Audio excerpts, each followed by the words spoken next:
Hello students, आज हम class 7 science का जो चैप्टर नंबर 3 था रेशों से वस्त्र तक उसके क्वेश्चन आंसर्स करेंगे। अगर आपने वो वीडियो नहीं देखी है जिसमें मैंने आपको ये चैप्टर समझाया था तो यहाँ पर ये आई बटन आ रहा है, आप इस पर क्लिक करके वो वीडियो देख सकते हैं। तो चलिए अब क्वेश्चन आंसर स्टार्ट करते हैं। यहाँ पर फर्स्ट क्वेश्चन है, संभवतः आपने नर्सरी कक्षा में निम्नलिखित पंक्तियाँ पढ़ी होंगी। तो नर्सरी राइम्स हैं यहाँ पर, कुछ पोएम्स वो दी हुई हैं। फर्स्ट है baa baa black sheep have you any wool, तो इंग्लिश की पोएम है ये, आपने पढ़ी होगी बचपन में। और सेकंड है Mary had a little lamb whose fleece was white as snow. तो ये दो पोएम्स हैं यहाँ पर जो दी हुई हैं, इन्हीं पर बेस्ड यहाँ पर क्वेश्चन है। ऊपर लिखी पंक्तियों के आधार पर यह बताइए कि फर्स्ट है ब्लैक शीप यानी कि काली भेड़ के किन भागों में ऊन होती है। तो फर्स्ट यहाँ पर जो ये पोएम थी इसमें आया था ब्लैक शीप, बाबा ब्लैक शीप। तो ये ब्लैक शीप यानी कि काली भेड़ के किन भागों में ऊन होती है, तो ऊन कहाँ से निकलती है? उसके बालों से। तो इसका आंसर ये बनेगा ब्लैक शीप काली भेड़ के बालों में ऊन होती है। सेकंड क्वेश्चन है मेमने लैम्ब के सफेद रोमों का क्या तात्पर्य है। यहाँ पर लिखा है whose fleece was white as snow. Lamb होता है मेमना, तो उसके fleece was white as snow. तो फ्लीस यानी कि रोम, जो बाल हैं उस, और वो वाइट की बात की यहाँ सफेद रोम। तो सफेद रोमों का क्या तात्पर्य है? तो सफेद रोम यानी कि सफेद बाल। तो ये आंसर लिखेंगे हम, मेमने लैम्ब के सफेद रोमों का तात्पर्य है, यही क्वेश्चन में से बना है, तात्पर्य है उसके शरीर के सफेद बाल। तो लैम्ब या मेमना इसके सफेद रोमों का तात्पर्य है उसके शरीर के सफेद बाल, ये इसका आंसर हो जाएगा। सेकंड क्वेश्चन है रेशम कीट कैटरपिलर लार्वा है, तो क्या चीज है? रेशम कीट क्या है? कैटरपिलर है या लार्वा है, दोनों है या दोनों में से कुछ नहीं है, वो आपको बताना है। यहाँ 4 ऑप्शंस हैं, सही विकल्प चुनिए। केवल अ, केवल ब, अ और ब दोनों, या ना ही अ और ना ब। इन चारों में से क्या ऑप्शन होगा वो आपने बताना है। तो हम जानते हैं, पढ़ा था हमने कि रेशम कीट जो है उसके अंडे जो होते हैं उसमें से लार्वा निकलता है, वही बड़ा होकर कैटरपिलर बनता है। तो यहाँ पर दोनों हो जाएंगे, अ और ब दोनों। तो इसका राइट आंसर ये हो जाएगा ग। तो इसको आपने टिक कर देना और आंसर में भी ये लिख देना है, ग, अ और ब दोनों, ये इसका आंसर हो गया।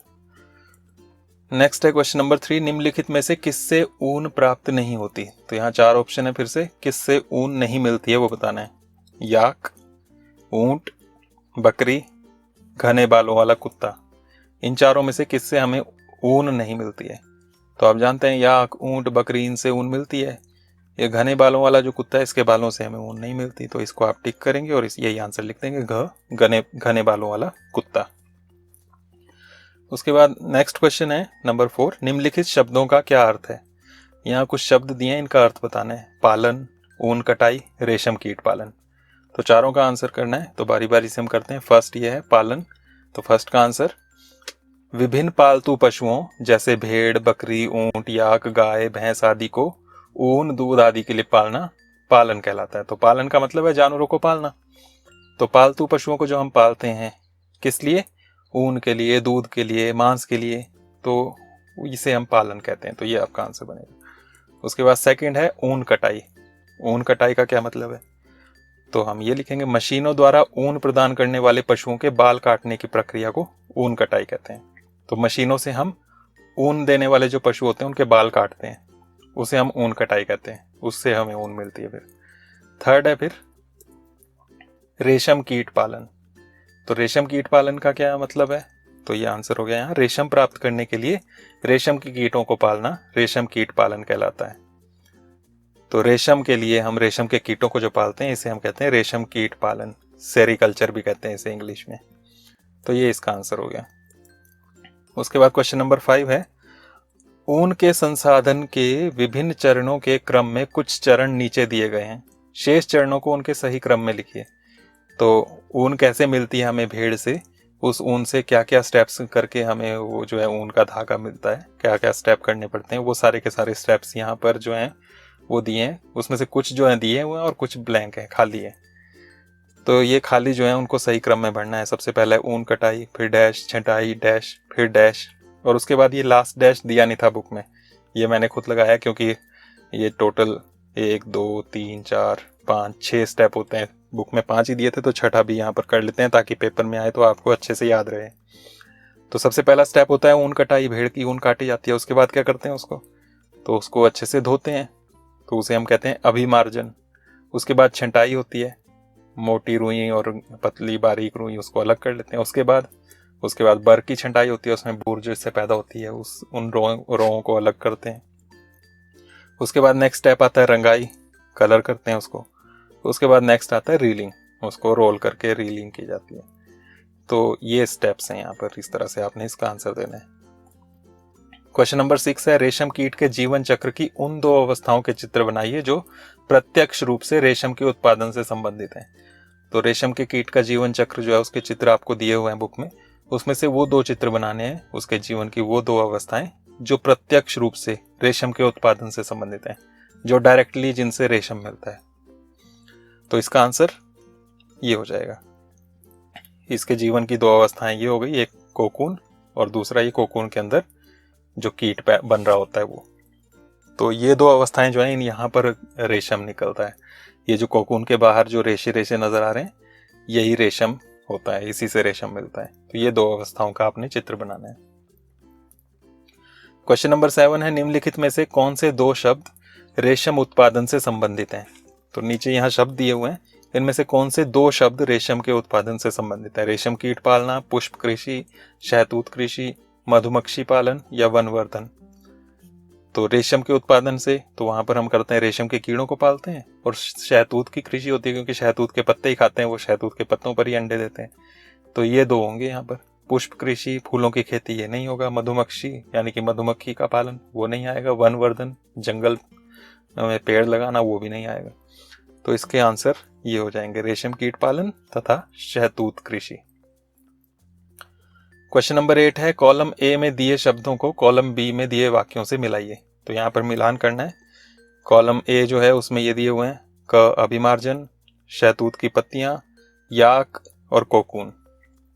तो ये 4 यहाँ पर दिए हुए हैं। और जो कॉलम बी है इसमें है रेशम के फाइबर उत्पन्न करता है, ऊन देने वाला जंतु, रेशम कीट का भोजन, रीलिंग और काटी गई ऊन की सफाई।